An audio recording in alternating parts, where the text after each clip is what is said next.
Hey everyone, this is Lindsay Tavis, Lady Engineer, and I'm talking today about whether you're ready to raise money from angel investors. How am I able to do that? Well, since 2016, I have reviewed over 50 some startups as part of the due diligence process for angel investors.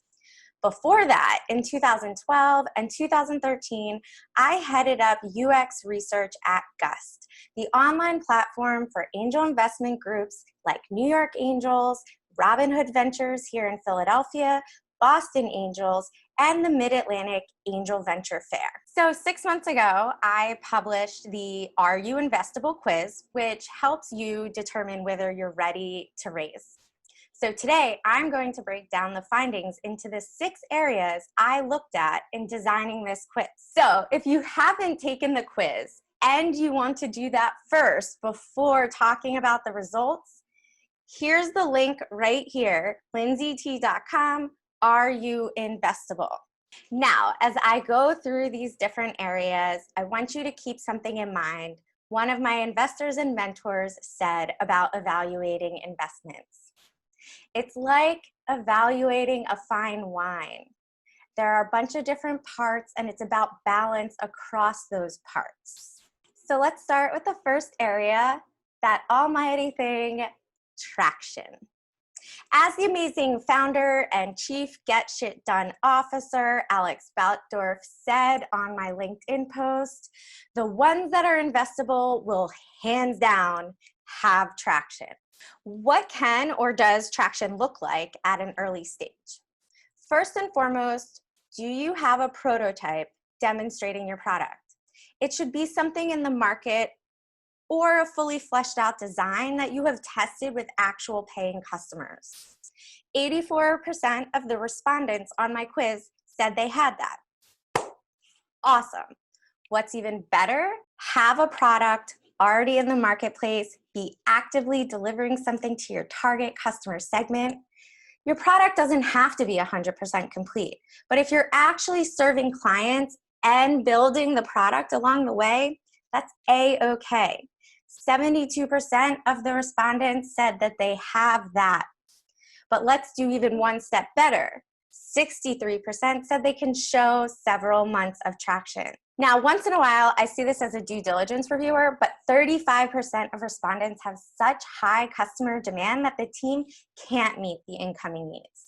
That's an amazing place to be, but not all angel investments I've seen funded are quite at that level of success, so it's okay. The next area after traction is knowing your customer. It's the most important thing. I'm not surprised that 81% of you say you have identified the customer segment that's willing to pay you to solve their problem. But I will say entrepreneurs tend to be more confident in this area and they tend to not press the pricing conversation early enough.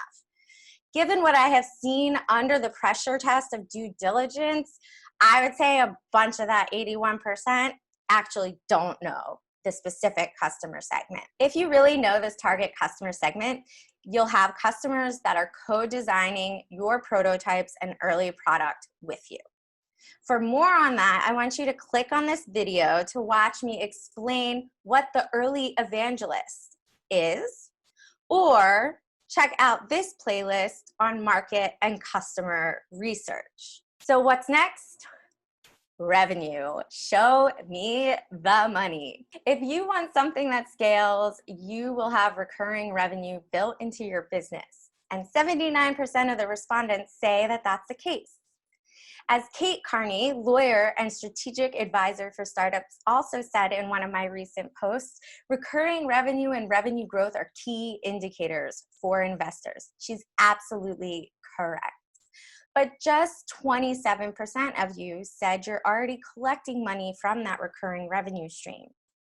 And that ties back to traction. Will customers continually renew? And for how long? What's the lifetime value of a customer?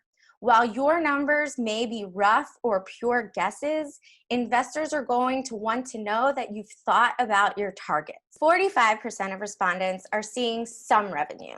So given that 27% are collecting recurring revenue, there are a few more of you that are collecting some type of revenue. It's just not in that model yet. It's better than nothing. But finally, 19% of you can show revenue growth month over month. If I had to pick a factor that separates a startup that gets invested versus one that gets passed over, it's going to be revenue growth numbers. So how do we drive customers to our product so that we can show traction and revenue? That's going to be through sales and marketing. Now, 65% of you said that they know the 1 or 2 sales distribution channels through which they will find their customers. This could be direct or outside sales, resellers, digital channels, or your own website. And 43% of you say that you have a competitive advantage because of your distribution channel. Maybe you have an established partnership or a manufacturer that produces at a lower cost. An example of a partnership that is a competitive advantage might look like this.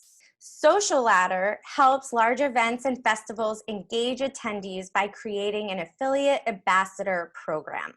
Attendees that promote the event earn points to cash in for VIP prizes. Social Ladder helped sell so many tickets that they caught the attention of Eventbrite, and then Eventbrite integrated with them. When Eventbrite integrated Social Ladder into their platform, Social Ladder could leverage Eventbrite's existing market position to grow more rapidly.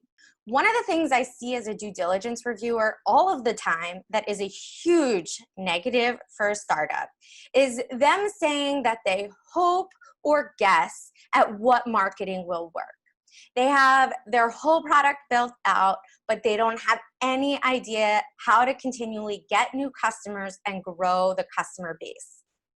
Investors do not want to give you money so you can throw it down the drain testing Facebook and Google ads. Now let's talk about that product you have. Some of you are tech-enabled startups and some of you are totally a technology play. But it seems like I had a lot of people think their technology is first to market. 63% said that their technology is first to market, but this is a common misconception I see. Just because your product is the first to solve the problem in this way doesn't mean your customers don't have other options to meet their needs. I'd love to hear from some of you that believe you are first to market to validate if that's actually true. Now, 59% of respondents believe their larger and more established competitors won't be able to move fast enough, and that's really good. A question I see a lot from investors and that I ask too is this product, is this company just a feature of another more established product? If it is, you better be damn sure that your competitors are not building it. In fact, you'd want to know if your competitors tried and failed and or would be open to acquiring you if you happen to do it better than they ever could. Here's an example. Facebook had their own photo product 10 years ago. But since then, they have acquired a ton of photo startups that had better, superior features. Those startups were designed to exit to Facebook from the very beginning. Now, 49% of respondents say they have intellectual property in the form of patents and trade secrets. Intellectual property is another way to create a competitive advantage. We see this in healthcare companies, particularly pharmaceuticals and other highly regulated industries. It's hard for a general software company to qualify for patents, but that's a whole other story and video for another time. So to round the final corner, I grouped a bunch of the remaining factors from my quiz into an area I'm calling just ability to execute. First and foremost, are the team members working full-time on the company, and do you have the right team members in place? 64% of you said that you're working full-time, and 53% said they have the right team in place. Now, if you're not working full-time on your startup, whatever you are doing will be considered a distraction. And if funded, they will want to know if you will be able to walk away from that project. Investors want you working full-time on this. Second, if you're fundraising, you have laid out milestones. If you're going to reach those milestones, you need to have the right team in place, or you need to have identified the team members that you will hire with the fundraising dollars.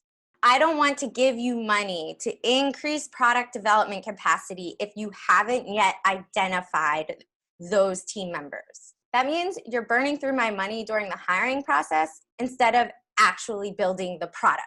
So any timeline or projections you give me will be that much harder to evaluate you with because you have no idea how long it will take you to find the right people. The second part of ability to execute is your network. It's imperative that you're connected with people in your industry like thought leaders, influencers, experts, media, or business executives. 57% of respondents felt that they had these connections. If you're in an industry where you don't know anyone, you're not going to get referrals, and trust is going to take longer for you to build. Companies can do it if they are aggressive with things like cold outreach, but if you don't have the traction and revenue yet to show, and you don't have the network, this is going to draw a lot of questions on your ability to execute. Third and fourth on the ability to execute is previous entrepreneurial experience and previous fundraising experience. These two are aspects that really won't be the thing that holds you back if you have revenue and traction. But if you don't have revenue and traction, these two things might be a couple more red flags that make you not investable. 64% of you say you have previous entrepreneurial experience, and 24% of you say you have previous fundraising experience. Experience in both these areas shows perseverance, and perseverance is the difference between who thrives and who dies when things get tough. So there you have it, this lady engineer's insights on fundraising. Time and time again, I see entrepreneurs put aside everything to go after investment, only to wake up 6 months later and realize they're not getting funded right now, and they could have spent those 6 months building their business, finding the customers, prototyping their product, and building an audience. Again, here's the link to my Are You Investable quiz. And I'm also going to leave some suggested videos for you to keep watching. I'm dedicated to simplifying the complex startup journey, especially for non-technical female founders. On this channel, I talk to entrepreneurs, product experts, and startup leaders about the practical steps, processes, and strategies to innovate and find product market fit. If you get funding along the way, even better. If you like this content and want more of it, please subscribe right here. I post new videos every Thursday.